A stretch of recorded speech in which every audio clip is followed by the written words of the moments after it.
Сәлеметсіздер ме? Бұл видеода біз қоректік тізбектің табиғаттағы толық жұмыс істеу механизмін ғылыми тұрғыда қарастырамыз. Энергияның қайдан басталып, қалай бір ағзадан екіншісіне өтетінін, өзара байланысын кезең-кезеңмен түсіндіреміз. Барлық тіршілік үшін негізгі энергия көзі күн. Күннен келген энергия жер бетіне жетіп, өсімдіктер арқылы қабылданып, қоректік тізбектің басталуына негіз болады. Өсімдіктер продуценттер, яғни өз қорегін өзі өндіреді.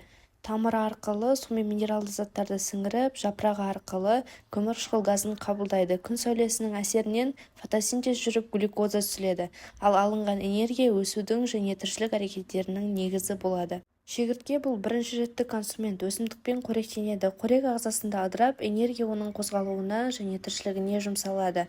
Осылай энергия өсімдіктен жануарға беріліп отырады.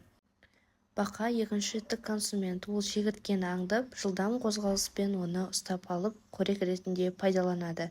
Шегіртке бақаның асқазанына түскен кезде энергия бөлініп, бұл бақаның тіршілігі үшін жұмсалады. Жылан үшінші реттік консумент, ол бақамен қоректенеді, жемтігін ұстап, қорыту арқылы энергия алады. Бұл энергия оның қозғалуына және тіршілігіне жұмсалып, келесі деңгейге беріледі. Бүркіт қоректік тізбектің ең жоғары деңгейіндегі жыртқыш. Ол биіктен ұшып, жыланды ұстап, қоректенеді. Қорек толық қорытылады, энергия тізбектің ең жоғарғы деңгейіне жетеді.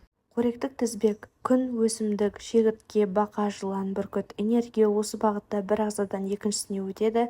Әр деңгейде оның бір бөлігі жоғалғанымен энергия ағыны үздіксіз жалғасып отырады. Барлық тірі ағзалардың өмірі бір күн аяқталады. Нәтижесінде олар табиғатта қалдық ретінде қалады.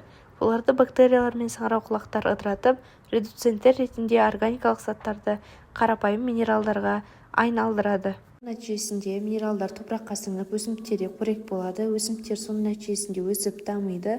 Осылайша табиғатта заттар айналымы үздіксіз түрде жүзеге асып отырады. Барлық ағзалар бір-бірімен байланысты. Bir түр жойылса, бүкіл жүйенің тепе-теңдігі бұзылады және басқа ағзаларға әсер етеді. Сондықтан әр ағза маңызды рөлді атқарады. Қоректік тізбек табиғаттағы энергияның берілуі мен заттардың айналымын қамтамасыз ететін негізгі жүйе. Бұл барлық тірі ағзалардың өзара байланысын көрсетеді. Табиғатты түсіну арқылы біз оның маңызын ұғынамыз.